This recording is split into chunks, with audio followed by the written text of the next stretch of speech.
He doesn't name him because he wants you to be him. And basically, you have this story in an office, and this man is in solitude, typing away on his own. All of a sudden, it's snowing.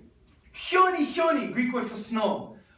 Everyone's running, opening the window, touching the snow. Wow, it's the first big snow of winter. All the personnel run to the window, saying, wow, look at the snow. And the guy is still there typing away in his solitude. And one of the ladies say, hey, come look at the snow. And then he just buries himself in the papers and ignores. She goes, I know what's your problem. You love isolation. You love solitude. Now what happens is, some guy, boring guy, goes to the office door and says, it's the boss is coming. Everyone takes the snow, runs around, sits down, pretends they're doing the work. Some guy gets the snowball and puts it in his pocket, it's melting away. And basically everything goes back to normal. And the guy is typing away, and he's basically thinking to himself, I don't love isolation. He really caught him. He pressed his kind of sensitive button, because he was a person who was very lonely, and he was in a sense of deep crisis. He wanted to speak to somebody about his loneliness, about his problems and concerns.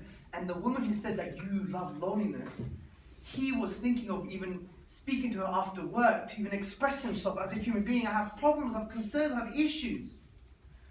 Now, this tried to encourage him within himself that after work he would try and catch her just to have a little chat. So when they were walking down the stairs, he was just about to say, can I have a word? But her scarf dropped. And then he was so kind of confused and couldn't really express himself. And he said, oh, your scarf dropped. And what that created within him was, I need to express myself to somebody. And this is a person who has a background of, post-war Greece, lots of economic problems, confusions, all of these issues. And what he decides to do is go for a long walk. And I imagine by this time, the whole of the town is full of snow. And he's just walking. He's going for a long, long walk. And he's very depressed and wants to express himself. And he says with himself, if only I believed in a higher power, I would have felt better. He says this in the book. If only I believed in a higher power, if only I believed in God, I could express myself to God. But I don't really believe in that stuff. So who am I going to express to? I can't express myself to her. So what am I going to do? So he's walking and walking, goes to an industrial estate where it's more quiet, not many people, and it gets really dark, and the lights are shining on the white snow, and when it's dark and snowing, you have lights on it, it looks very beautiful. And he goes furthermore to this industrial estate, and he tries to get this kind of, to speak to anybody, even if it's a young person, old person, whoever. I need to speak to somebody to express myself to a human being.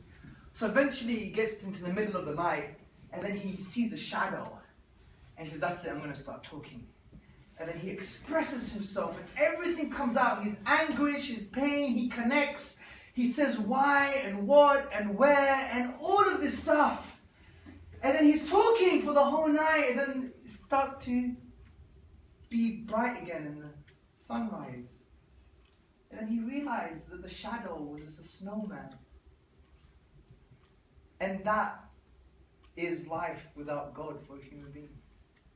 We speak to snowmen in the middle of the night. Honestly, it's funny, but that's life, guys. That is life. And that shows the existential crisis of the human being, that you always need something to connect to. And the irony is, for the atheist, there is no real difference between the human being and the snowman. He's still made of physical stuff, which really is not valued. Yes, sister?